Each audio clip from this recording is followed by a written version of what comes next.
Hello everyone, welcome you all in Chemistry Drive with Ravneet. So good to see you after such a long time. I know you people were waiting for the next video. मैंने देखा था comment section में आप पूछ रहे थे बार बार कि कब आएगी नेक्स्ट वीडियो कब आएगी. So here it is.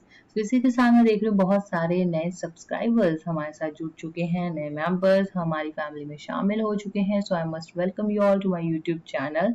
So being the member of this channel, being the responsible people, आप लोगों की ये रिस्पॉन्सिबिलिटी बनती है कि आप हमारी वीडियोस को मैक्सिमम लाइक शेयर करें, बिकॉज नॉलेज जो है वो बांटने से ही बढ़ती है. कई स्टूडेंट्स हैं इस देश में जो नहीं अफोर्ड कर पाते कोचिंग्स एंड ट्यूशन.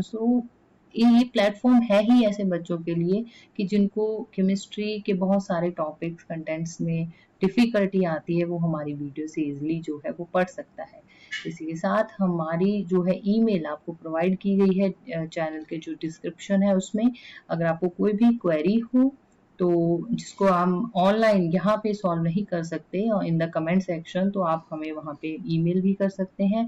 अगर आपको कोचिंग्स के रिगार्डिंग कोई क्वेरी है, वी हैव द टीम जो फिजिक्स, केमिस्ट्री, बायो, मैथ्स और जो बेसिक हमारे 10th ग्रेड तक जितने भी सब्जेक्ट्स होते हैं उनके साथ डील करती है. तो अगर आपको कोचिंग्स के रिगार्डिंग भी कोई भी क्वेरी हो तो आप हमारी जो ईमेल आपको प्रोवाइड की गई है दैट इज visionapexacademy@gmail.com, तो उस पर आप ईमेल करिए अपना जो भी आपका सिलेबस है, आपका जो ग्रेड है, किस ग्रेड में आपका जो भी बच्चा है या आपको खुद को लेनी है, तो आप कोचिंग के रिगार्डिंग बेसिक इंग्लिश की क्लासेस लेनी है तब भी आप हमें जो है वहाँ पे ईमेल में मैसेज कर सकते हो. तो लास्टली हमने स्टार्ट किया था यूवी स्पेक्ट्रोस्कोपी सीरीज, तो जिसमें हम यूवी, आईआर और एनएमआर कंप्लीट कर चुके हैं. तो जो नए हैं इस चैनल में तो वो हमारी प्लेलिस्ट जाके चेक करिए. We are never stick to the organic part. हमारे पास आपको वैरायटी ऑफ जो है वीडियोस मिलेगी starting from the organic, inorganic और फिर आपको वहाँ पे प्रैक्टिकल की वीडियोस भी मिल जाएगी. सो डिफरेंट प्लेलिस्ट है, उनको आप चेक करिए. और हमारे पास कुछ जनरल टॉपिक्स में भी मैंने वीडियोस बना रखी हैं जो आपके डेली लाइफ स्टाइल में काम जरूर आएंगी, तो उनको भी आप चेकआउट करिए. तो चलिए, जैसा मैंने आपको लास्टली प्रॉमिस किया था कि जब हमारी एक बार स्पेक्ट्रोस्कोपी सारी खत्म हो जाएगी यूवी, आईआर, एनएमआर, तो हम साथ साथ में तो हमने न्यूमेरिकल्स किए ही हैं, तो एक हम वीडियो न्यूमेरिकल्स पे बनाएंगे जिसमें हम सारी वैल्यूज को दोबारा से जरा एक ब्रशन अप कर लेंगे, ठीक है, याद कर लेंगे, और साथ ही में हम न्यूमेरिकल्स करेंगे जिसमें तीनों वैल्यूज हमारी यूज होंगी. तो आज की वीडियो उसी पे रहने वाली है. तो जैसा कि मैंने यहाँ पे थोड़ा सा एक जस्ट क्विक हम रिव्यू लेंगे कि क्या क्या हम कर चुके हैं. तो यहाँ पे जो है आप देख रहे हो कि यूवी स्पेक्ट्रोस्कोपी में हम ये पढ़ चुके थे ऑक्सोक्रोम, कि ऑक्सोक्रोम 200 नैनोमीटर के ऊपर नहीं जाते, पर जब ये क्रोमोफोर के साथ जुड़ जाते हैं तो इनकी जो है लैम्डा मैक्स की वैल्यू शिफ्ट हो जाती है. तो ये क्रोमोफोर्स होते हैं जैसे कि एथिलीनिक, एसिटिलीनिक, कार्बोनिल, ठीक है, कार्बोक्सिलिक, ये सारे, ठीक है. बट ये जब ऑक्सोक्रोम के साथ जुड़ेंगे तो ऑब्वियसली आप देखना वैल्यूज जो है आपकी लैम्डा मैक्स की वो शिफ्ट करेंगी. तो थोड़ी सी ये हम कर चुके थे. बाकी डिटेल्स वीडियो मैं फिर से कह रही हूँ, अगर डिटेल पढ़नी है तो प्लेलिस्ट में एक एक डिटेल पड़ी हुई है सारी यूवी स्पेक्ट्रोस्कोपी की. कोई भी नहीं कराएगा, 5-5, 6-6 वीडियोस में मैंने पूरा स्पेक्ट्रोस्कोपी आपको कंप्लीट कराया हुआ है, तो वहां पे आप डिटेल पढ़िए जाके. तो जैसे एनालिन है तो इसकी 280 वैल्यू होती है लैम्डा मैक्स की, ठीक है, ये तो इतना यूज नहीं होता. तो एनालिन आप याद कर सकते हो, बेंजीन 254 नैनोमीटर पे इसकी वैल्यू होती है, ठीक है. फिर ये देखिए आपके पास अमाइड्स की है, ये क्लोराइड्स की है, एसिड क्लोराइड की है, ये एसीटोन की है लैम्डा मैक्स की वैल्यू, बिकॉज यहाँ सी डबल बॉन्ड वो आपके पास लगा हुआ है कार्बोनिल ग्रुप. तो ये वैल्यूज जो है वो 200 से ऊपर चली गई हैं यहाँ पे. तो ये कुछ वैल्यूज ही पढ़ी हमने. फिर आईआर पे आए तो अल्केन्स की वैल्यू स्ट्रेचिंग एंड बेंडिंग की करवाई थी.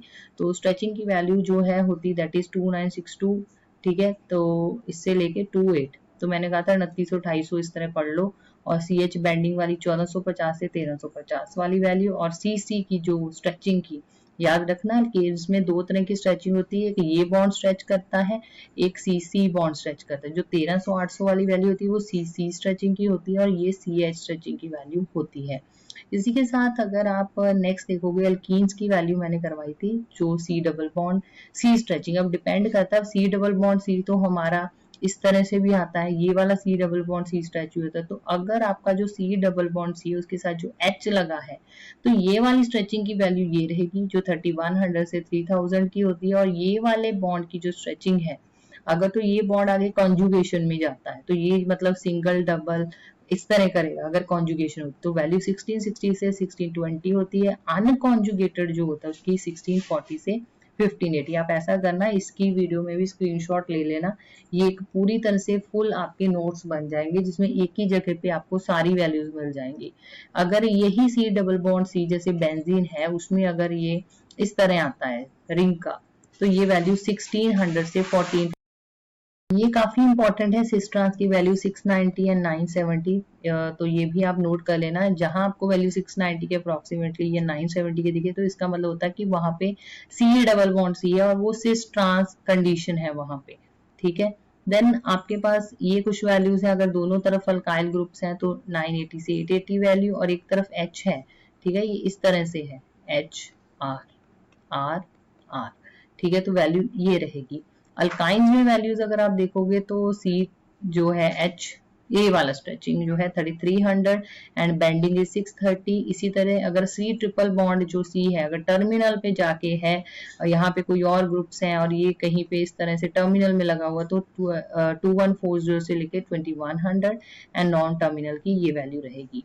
Coming to the important some values जैसे एरोमेटिक हाइड्रोकार्बन है, अगर हमारे पास एरोमेटिक हाइड्रोकार्बन्स है और उनमें इस तरह से सब्स्टिट्यूशन होती है, ठीक है, पोजीशन भी पता होनी चाहिए, ऑर्थो मेटा पैरा, ठीक है। पैरा पे अगर है डाई सब्स्टिट्यूशन है, जिस तरह आपके पास इस तरह से हाइड्रोकार्बन एक यहाँ लगा है और एक यहाँ पे कोई ग्रुप लगा है तो 830 के अराउंड, मतलब फिर आपको ना आइडिया ले लेना भी, जैसे 6 वाली 7 वाली जो 8 वाली वैल्यूज है तो वो मेरी एरोमेटिक हाइड्रोकार्बन की है कि 650 750 इस तरह से कुछ आइडिया लेते हैं, तो एग्जैक्ट तो किसी को भी याद नहीं रहती।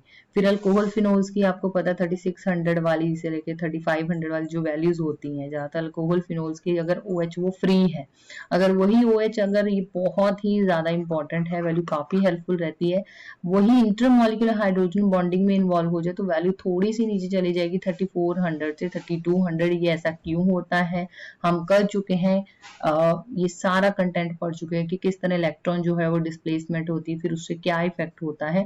तो ये वैल्यू रहेगी। अगर इंट्रा मतलब विद इन द मॉलिक्यूल है तो वो 3300 से 3200। Coming to next is ethers, ethers में 1300 से 1000, ठीक है, और ये आपके पास रहेगा वैल्यूज। और अगर ये ईथर्स तो काफी कम ही आते हैं पेपर में, अगर आ भी जाए तो ये वैल्यू याद रख लें 1300 1000 वाली।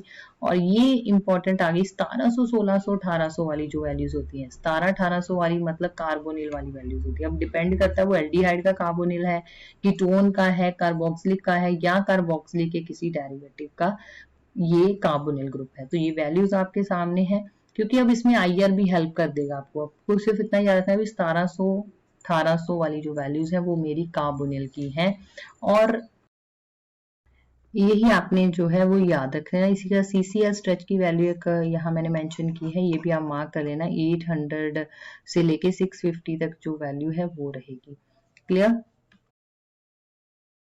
तो ये मैंने आपको एल्डिहाइड्स की टोन्स की वैल्यूज कराई थी। ये सिंपल जो है एल्डिहाइड अगर हो तो उसकी वैल्यू थी, ये यहाँ पे अगर हमारे पास कीटोन है सिंपल जैसे एसीटोन वगैरह हो गया तो उसमें कार्बोनिल ग्रुप है तो उसकी स्ट्रेचिंग की वैल्यूज है। ये alpha beta unsaturated aldehyde and this is for the ketones. ये एरोमेटिक अगर है, अब ये देखो जरूरी नहीं, मैं सीधी बात बताऊं, इतना ज्यादा आपको टेंस होने की जरूरत नहीं कि मैं इतनी वैल्यूज कैसे याद करूं। तो वैसे ही याद रखना कि 1700 1800 वाली जो वैल्यूज होती है वो कार्बोनिल ग्रुप की होती है, बाकी वो एरोमेटिक है कि नहीं जिसको तो याद होता वो ठीक है, नहीं होता तो बहुत सारी और वैल्यूज होती जो हमें हेल्प कर देती हैं। NMR की वैल्यूज होती हैं, फिर हमारे पास अगर दूसरी UV की वैल्यूज होती हैं तो सारी हेल्प हो जाती है, स्ट्रक्चर डिड्यूस हो जाता है। तो एरोमेटिक की हम वहां से भी वैल्यू देख लेते हैं, अगर जब 1400 1550 ये वाली वैल्यू तो वहां भी पता लग जाता है कि चीज जो है वो आपके पास एरोमेटिक है। तो वहां से भी चीज हेल्प हो जाती। तो अभी के लिए इतना अगर याद कर सकते हो तो वेल एंड गुड किसी तरह से। अदरवाइज 1700-1800 कार्बोनिल की वैल्यू होती है, ये इतना याद रखो, ये जरूरी है।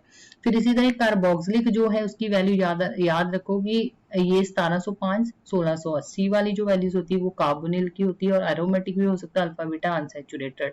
और अगर वो इस तरह से होगा 1725 मतलब 1700 वाली जो वैल्यूज होती है ना वो हमारे कार्बोनिल कार्बोक्सिलिक की होती है, यानी कि अगर कार्बोनिल हमारा एज इन कार्बोक्सिलिक ग्रुप होगा। ठीक है, बाकी ये मैंने वैल्यूज कराई थी आपको कि OH वाली देखो वही वैल्यू आ गई, बस थोड़ा सा वो या तो डाउनफील्ड अपफील्ड जाती है वैल्यू, बाकी वही चीज होती है। तो यहाँ पे वैल्यू OH की वही 3400 3500 आपको देखने को मिले, ठीक है 3600, तो वो OH ही होता है। क्लियर। देन ये नाइट्राइल्स की होती है, ये जरूर याद कर लेना, बहुत बार आ जाता है 2260 से लेके 2220 वाली जो वैल्यू 2200 दिखा, ठीक है, साथ में 60 से 20 वाली वैल्यू जो है वो आपके CN स्ट्रेच की वैल्यू है।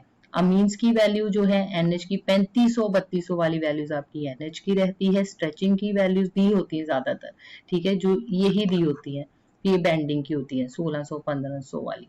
नाइट्रो की आपकी ये दो ही वैल्यू है 1570 से लेके 1500, ठीक है, 1570 से 1500। सिमेट्रिक की आपके पास जो है दैट इज 1370 से 1300। और यहाँ एक टिप जरूर देना चाहूंगी मैं आपको कि कई बार ना कुछ न्यूमेरिकल्स होते हैं जिसमें मॉलिक्यूलर वेट दिया होता है, और अगर मॉलिक्यूलर वेट आपका ऑड नंबर हो, एक नाइट्रोजन रूल होता है वो कभी डिस्कस करेंगे जरूर, तो अगर 89 73 इस तरह से ऑड नंबर दिया हो ना मॉलिक्यूलर वेट, उसका मतलब होता है वहां जरूर जरूर नाइट्रोजन जो है वो स्ट्रक्चर में है। तो अब नाइट्रोजन अगर है तो दिमाग दौड़ना शुरू करना चाहिए कि या तो वो NH2 है, या वो NO2 है, या वो C ट्रिपल बॉन्ड N है। यही तीन पॉसिबिलिटीज होती हैं अगर मॉलिक्यूलर वेट जो है वो ऑड दिया है।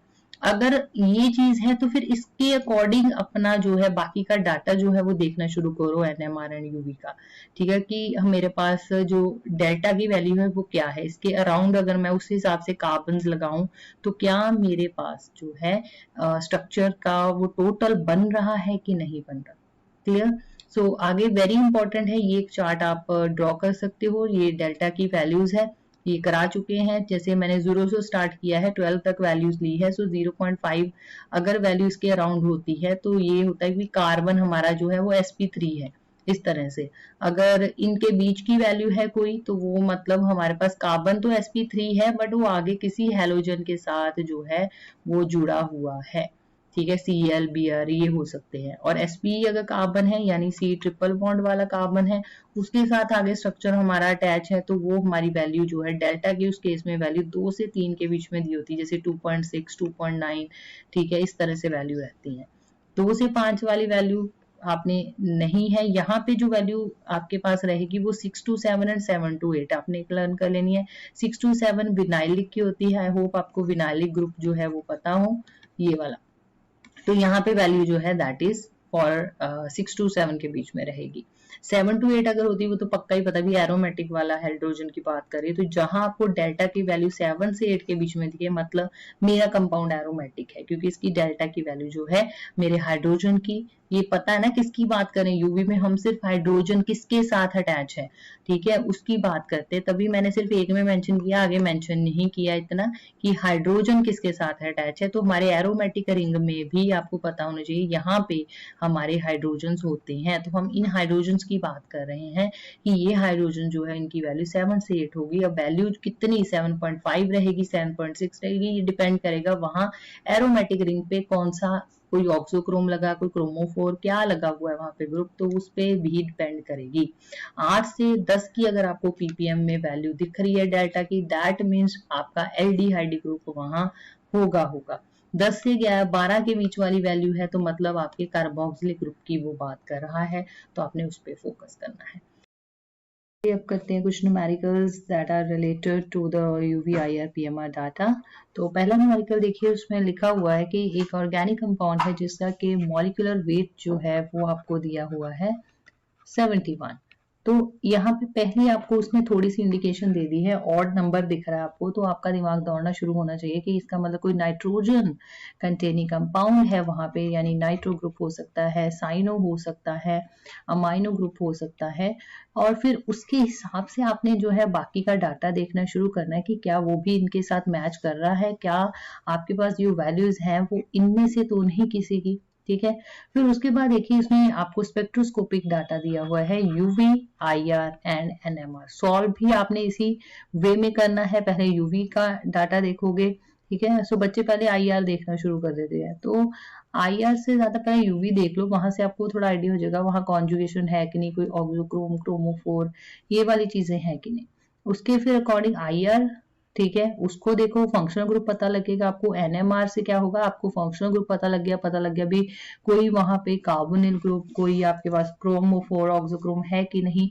तो उसके साइड में जो आपको अरेंजमेंट करना है, जो बाकी का जगह तो मॉलिक्यूलर वेट दिया है, बाकी का कट कटा के फंक्शनल ग्रुप का निकाल दो, कट कटा के जितना बाकी का आपके पास साइड्स बचती हैं आपके पास, तो उसमें मिथाइल, मिथिलीन जो ग्रुप्स लिखने हैं उसमें कितने हाइड्रोजन ऐड करने हैं, कितने, वो आपको एनएमआर हमें हेल्प करेगा। अब इस फर्स्ट क्वेश्चन में देखिए लिखा हुआ है कि कोई लैम्डा मैक्स नहीं है 210 के अबव, यानी ट्रांसपेरेंट है। अगर यहाँ पे ट्रांसपेरेंट है, इसका मतलब ये है कि इसमें ना तो कोई कार्बोनिल ग्रुप है, ना ही कोई यहाँ पे कॉन्जुगेशन वगैरह आपको देखने को मिलेगी। ठीक है, कॉन्जुगेशन लॉन्गर वेवलेंथ की तरफ तभी जाएगा, वो 210 के अबव तभी जाएगा अगर वहां कोई कॉन्जुगेशन है या ऑक्सोक्रोम क्रोमोफोर के साथ जुड़ गया है, तो वो चीजें यहाँ पे अब नहीं है।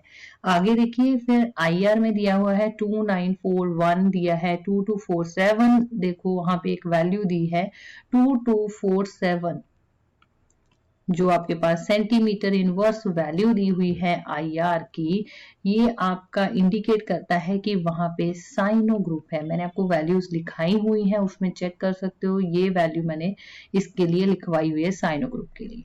और जो आईआर के आपको बाकी के बैंड्स दिख रहे हैं, दैट आर द 2941 से लेके 2857, ठीक है, ये दिया हुआ है वैल्यू, और एक दिया है 1460 सेंटीमीटर इनवर्स। तो ये सिंपल आपके पास CH स्ट्रेचिंग की है वैल्यू, ठीक है, 2900-2800 वाली यही होती हैं। ये आगे भी आपके पास कई न्यूमेरिकल्स आएंगे, उसमें देखना ये वाली वैल्यू स्ट्रेचिंग की लिखते हैं हम, और 1400 वगैरह वाली वैल्यू जो होती है वो हम लिखते हैं CH बेंडिंग की, वाइब्रेशंस की। ठीक है, then up to next is the odd number है, ये चीज भी कंफर्म हो गई है, ये भी आप लिख सकते हो लाइन बीच में।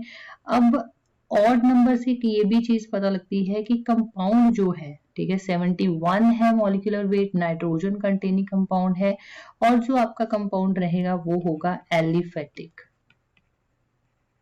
एलिफेटिक साइनाइड होगा आपके पास, या साइनाइड, या जिसको और हम क्या कहते हैं, nitrile. Then coming to next is the PMR data. तो पीएमआर डाटा में उसने देखो टॉ वैल्यू दी है एक 5.78 सिंगलेट 2H, मतलब ये कह रहा है भी 2H का मतलब 2 हाइड्रोजन है, बट वो सिंगलेट है। ठीक है, सिंगलेट का मतलब है यहाँ कोई आपके पास या तो हेट्रोएटम हो सकता है, ये कंडीशंस कब आती हैं सिंगलेट वाली, या तो हेट्रोएटम होगा यहाँ पे, या कोई फंक्शनल ग्रुप हो सकता है यहाँ पे, ठीक है, तभी इसका सिंगलेट पॉसिबल है। और 5.78 का तो सीधा ही मतलब है टॉ वैल्यू आपकी डाउनफील्ड शिफ्ट है, तो इसका मतलब है यहाँ पे कोई वैल्यू 5.78 आने का मतलब ये है वहां डी शील्डिंग हुई है। ठीक है, डी शील्डिंग, और डी शील्डिंग होती ही कब है, जब इसके साथ जैसा मैंने आपको बताया कोई हेट्रो एटम लगा हो, ठीक है, या कोई इलेक्ट्रॉन विड्रॉइंग ग्रुप यहाँ पे लगा है, तो उस केस में जो है इसकी डी शील्डिंग हो जाएगी, सिग्नल थोड़ा सा आपका डाउनफील्ड शिफ्ट करेगा। ठीक है, फिर उसके बाद आता है एक वैल्यू दी है इसने 6 पॉइंट, अभी मैं प्रपोज नहीं कर रही structure, I am just writing कि इसका क्या मतलब होता है, आपको वो देखनी आनी चाहिए वैल्यूज। तो एक है 6.51, ये वैल्यू दी है आपके पास, टॉ वैल्यू दी है, सॉरी टॉ वैल्यू, तो 6.51 जो है इसने दिया है, साथ में 3 का मतलब हो गया, ये हो गया 3H का मतलब, एंड सिंगलेट, सिंगलेट अगेन इसका मतलब यहाँ या तो कोई हेट्रोएटम है, ठीक है, यहाँ कोई हेट्रोएटम लग रहा है, या कोई आपके पास क्या है, कोई इलेक्ट्रॉन विड्रॉइंग ग्रुप है। अब मेरे पास जो साइन चल रहे हैं दैट इज, एक तो है मैंने CN का पता लगा लिया, एक CH3 है, एक CH2 है मेरे पास, ठीक है। अब इन सब का आप निकाल के देख लो मॉलिक्यूलर वेट, ठीक है। सो मॉलिक्यूलर वेट जितना आएगा उसमें से आप माइनस कर दो, तो 71 है, तो यहाँ पे टोटल कर लेते हैं। कार्बन आपके पास 3 है और ए आपके पास हाइड्रोजन है 4-5 एंड नाइट्रोजन इज 14। इसको टोटल करो आप, 55 आ गया आपके पास, ठीक है। 55 में से अगर आप 71 को माइनस करते हो you are left with the 16। तो 16 किसका होता है? ऑक्सीजन का। इसका मतलब आपके पास ये चीजें चल रही हैं। अब सिर्फ अब आपको इसको अरेंज करना है, तो अरेंज कैसे करोगे? उसने कहा है कि टॉ वैल्यू 6.51 का मतलब है कि कोई स्ट्रॉन्ग आपके पास जो है इलेक्ट्रॉन विड्रॉइंग ग्रुप लगा है, तो CH3 को आप अटैच करोगे, यानी ये टॉ की वैल्यू जो दी है आपके पास 6.51 वो इसकी है, इस वाले इन वाले प्रोटॉन्स की है, ठीक है। वो इसलिए क्योंकि इसके साथ एक ज्यादा जो है इलेक्ट्रॉन एक्टिव एटम लगा है जिसने इसकी क्या कर दी है, डी शील्डिंग कर दी है और इसका सिग्नल ज्यादा ही डाउन फील्ड शिफ्ट हो गया है। फिर उसके बाद आ गया CH2 और इसके साथ लगा दोगे CN, ठीक है। तो CN जो है इसके कंपैरिजन थोड़ा कम है आपके पास इलेक्ट्रोनेगेटिव, जिसकी वजह से इसकी वैल्यू जो आएगी वो होगी 5.78 जो थी वो इनकी थी, ठीक है। तो ये आपके पास स्ट्रक्चर आ गया। इस तरह से आपने स्ट्रक्चरल इलुसिडेशन करनी है। चलते हैं नेक्स्ट क्वेश्चन की ओर। क्वेश्चन नंबर 2 में देखिए, you have again an organic compound with molecular weight of 89 दिया है और UV में आपके पास है values that is lambda max 204 is given and 276 value is given। अब 89 देख के फिर से वही दौड़ेगा दिमाग में कि ये या तो कोई साइनो, नाइट्रो या फिर आपके पास अमाइनो ग्रुप होगा, ठीक है। ये इंडिकेशन करती है ये चीज, that is at least one nitrogen atom will be there। तो आपको हर चीज की जस्टिफिकेशन याद रखना। अगर 6 मार्क्स का क्वेश्चन आता है तो वहां आपको एक्सप्लेनेशन देनी पड़ती है कि क्यों किसकी प्रोटॉन की वैल्यू जो है डेल्टा की ज्यादा है, किसकी कम है, क्यों है, ठीक है। NMR सिग्नल में सेप्टेट कौन दिखाएगा, डबलेट्स, हर चीज एक्सप्लेन करनी है। तो आपको ये भी आपको फर्स्ट लाइन तो इसी पे आएगी, ठीक है।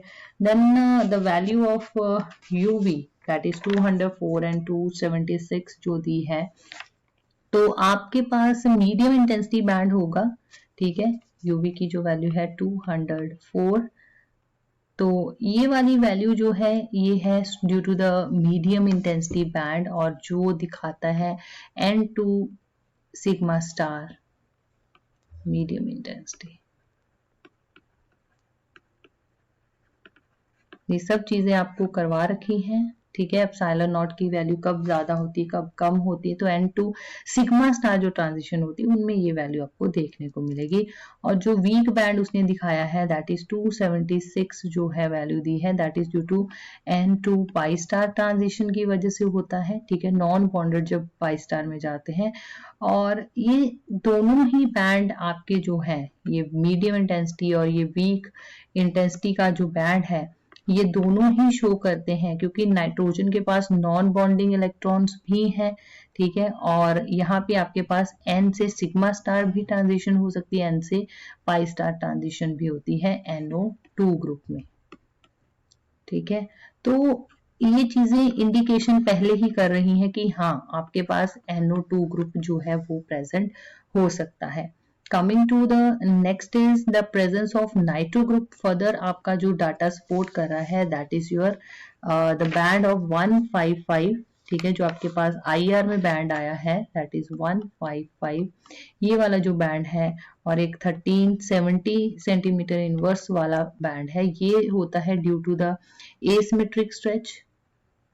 ये भी मैंने लिखवाया हुआ ऊपर आपको जो डाटा दिया था, एंड सिमेट्रिक स्ट्रेच, ठीक है। ये दोनों जो है ये सिमेट्रिक है, symmetric stretch of nitro groups के बैंड है।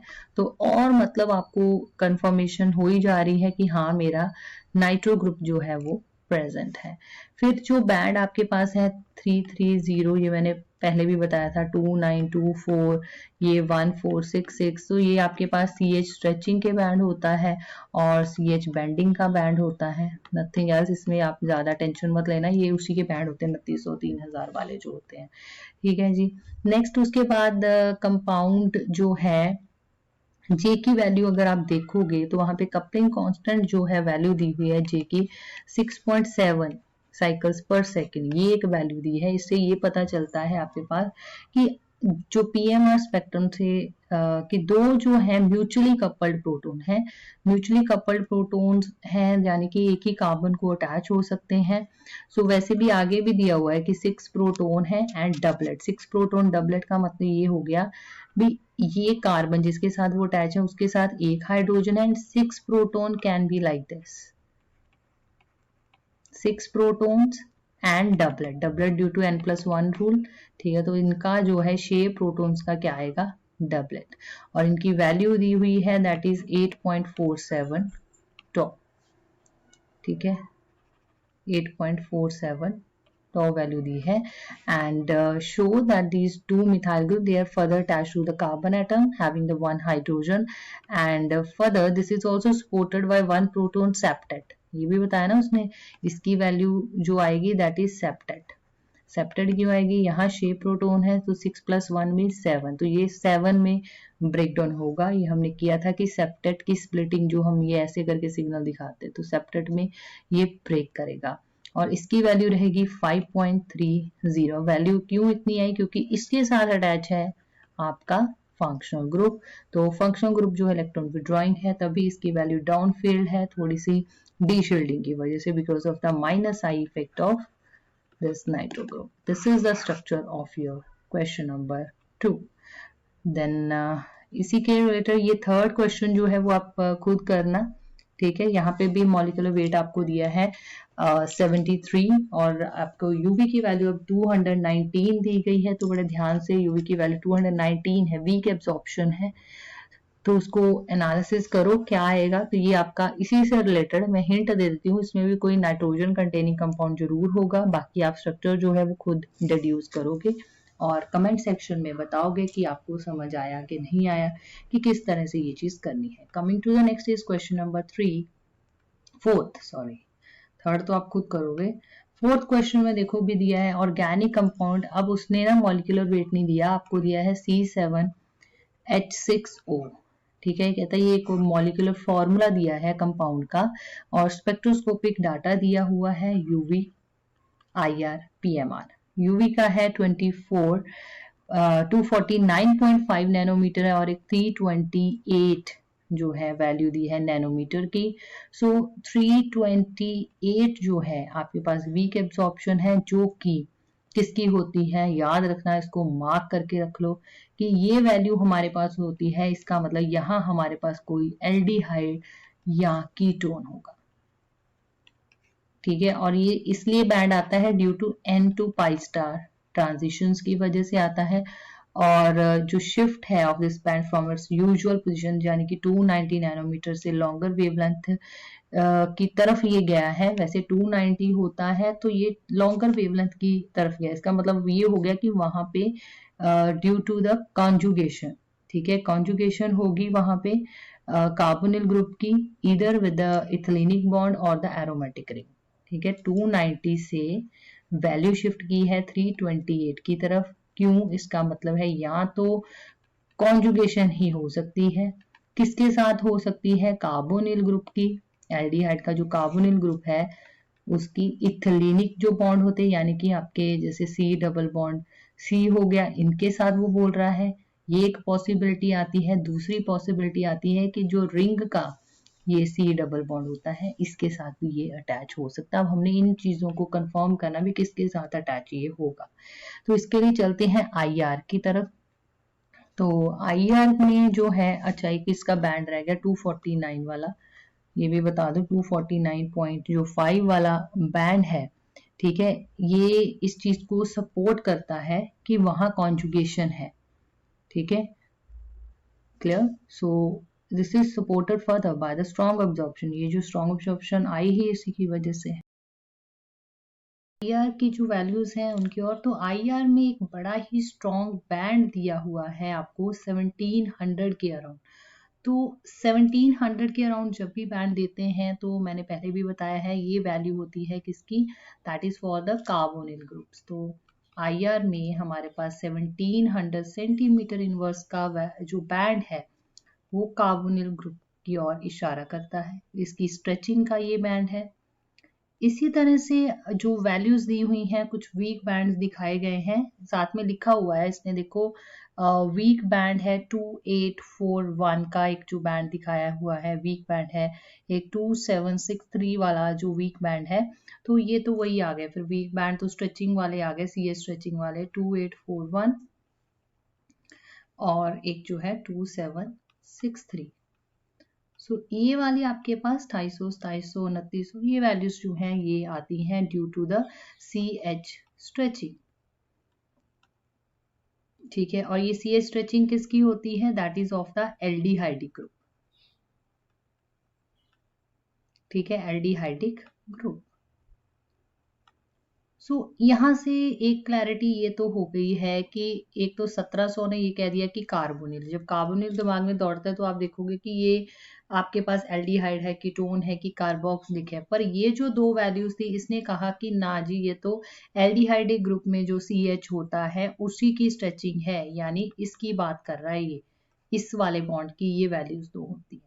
ठीक है, तो ये हमें इतना आइडिया दे दिया इसने। अब फर्दर जो जितनी भी आपको वैल्यूज यहाँ दिखाई दे रही हैं 1595, 1500 वाली जितनी भी 1580, 1560 है, 1455 है, ये इसने और चीज एक पक्की कर दी हमारे को कि मेरा जो एल्डिहाइड है वो एक एरोमेटिक है।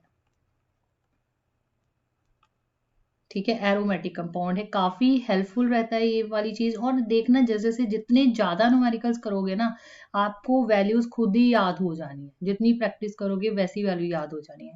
फिर उसके बाद जो वीक बैंड एक ये 3086 ये वाला बैंड है, और ये इसलिए है कि इसका जो CH स्ट्रेचिंग है इसका मतलब ये किसी डबल बॉन्ड के साथ है, तो ये CH स्ट्रेचिंग आपके पास होती है डबल बॉन्ड के केस में। So when your CH is attached to some like carbon having double bond, okay, आप इस तरह से इसको कह सकते हो।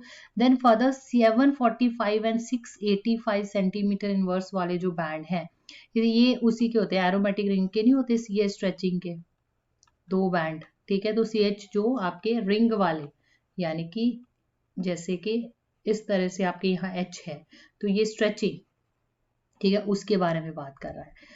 Then coming to next is structure elucidation. अब हमने कैसे करनी है फर्दर, तो यहाँ पे मॉलिक्यूलर कंपाउंड आपके पास है, देखो 106 है ना, C7H6O दिया है, तो मॉलिक्यूलर वेट जो बन रहा है वो आपके पास बन रहा है 106, जिसमें से अब एरोमेटिक रिंग है तो वहां पे आपने जब आपको जैसे ही पता लग रहा है भी ये एरोमेटिक है तो फिनाइल का ना निकाल दो, यूनिट मास सारा बीच में से निकाल दो। अगर मोनो सब्स्टिट्यूटेड है तो 77 इसका निकाल दो। ठीक है, बाकी का बचा कितना, 29। ठीक है, अब जो इतना ही एल्डिहाइड ग्रुप है उसी का तो ये एटॉमिक मास होता है ना, तो इतने मास यूनिट तो इसी ग्रुप के, इसका मतलब फिनाइल रिंग पे मोनो सब्स्टिट्यूटेड अगर 77 है तो उस पे और क्या लग सकता है भाई, उस पे ये आपके पास 106, तो यही टोटल हो गए, तो और कोई ग्रुप भी नहीं आप लगा सकते। तो मेरे को PMR देखने की भी जरूरत नहीं पड़ी यहाँ पे। ठीक है, तो यहाँ पे मैंने सीधा ही ये एल्डिहाइड ग्रुप लगा दिए, यानी ये मेरा स्ट्रक्चर जो है वो बेंजाल्डिहाइड का है। आई होप आपको ये चीज क्लियर होगी। ठीक है, हाँ, अब PMR का पर डाटा जो है जब आपने एक्सप्लेनेशन देनी है तो आपको वो जस्टिफाई जरूर करना पड़ेगा कि why the values are so. तो यहाँ पे देखो आपके पास जो टॉ वैल्यू 0.14 है ये किसकी वजह से है, ये एल्डिहाइडिक प्रोटोन की वजह से है, ये इसकी वैल्यू है आपके पास। तो यहाँ आप इस तरह मेंशन कर सकते हो कि भी ये इसकी वैल्यू है। फिर उसके बाद जो दो आपके पास ऑर्थो वाले प्रोटोन है वो डी शील्डेड है। डी शील्डेड क्यों है, क्योंकि आपको पता है कि जो कार्बोनिल ग्रुप होता है इसका क्या होता है यहाँ पे, एनाइसोट्रोपिक इफेक्ट। तो इसीलिए आपके पास जो ऑर्थो वाले प्रोटोन होंगे ये वाले यहाँ पे जो प्रोटोन है, ये दोनों प्रोटोन जो है due to the anisotropic effect of this carbonyl group they appear at like value 1.8। अब हमें नहीं पता ये 1.8 या किसकी है और 1.95 कौन से वाले की है, तो आपने बस सिंपली इतना लिख देना है कि due to the isotropic effect तो ये ऑर्थो वाले जो दोनों प्रोटॉन्स हैं ये क्या अपीयर होंगे एट द 1.8 एंड 1.95 और ये बाकी को ये वाले जो प्रोटॉन बच गए यहाँ पे इनकी वैल्यू क्या रहेगी, दैट इज बिटवीन 2.2 से लेके 2.4 के बीच में इनकी वैल्यू रहेगी। So this was your question number 4। सो ये भी आपको इजी लगा। देन क्वेश्चन नंबर 5 पे आते हैं जिसमें आपको मॉलिक्यूलर वेट दिया है C6H10O, मॉलिक्यूलर फॉर्मूला दिया है आपको, ठीक है। मॉलिक्यूलर फॉर्मूला दे दिया C6H10O, तो पहले चाहे इसका टोटल कर लेना, ठीक है, कि कितना मेरे पास मॉलिक्यूलर वेट बनता है, तो वो भी आगे फिर वहां से डिडक्ट करके जो कंपाउंड के स्ट्रक्चर्स निकालोगे आप, तो वो हेल्प हो जाएगी उसमें आपको।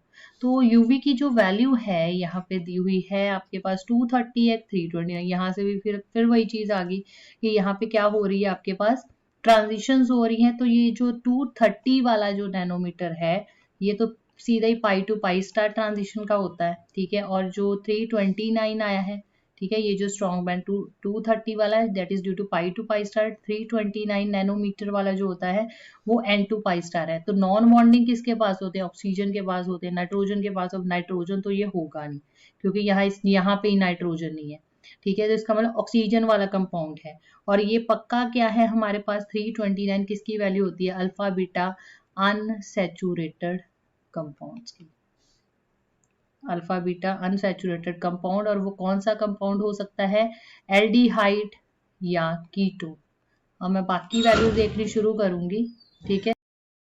ये जो 1695 वाला जो बैंड है आपके पास स्ट्रॉन्ग बैंड इसने कहा है that is due to C double bond O stretch. अब आप लोग कहोगे कि इसका तो वैल्यू जो है 1700 मैंने करवाई हुई है कि 1700 वाली वैल्यू याद रखो भी, वो कार्बोनिल ग्रुप की होती है। अब ये वैल्यू इतने में कैसे चलेगी 1695। अब पीछे वाली जो आपका जो डाटा था वो कह रहा था कि एक alpha beta unsaturated aldehyde ketone है। तो यहाँ से ये पता चल रहा है कि आपके पास कॉन्जुगेटेड है सिस्टम।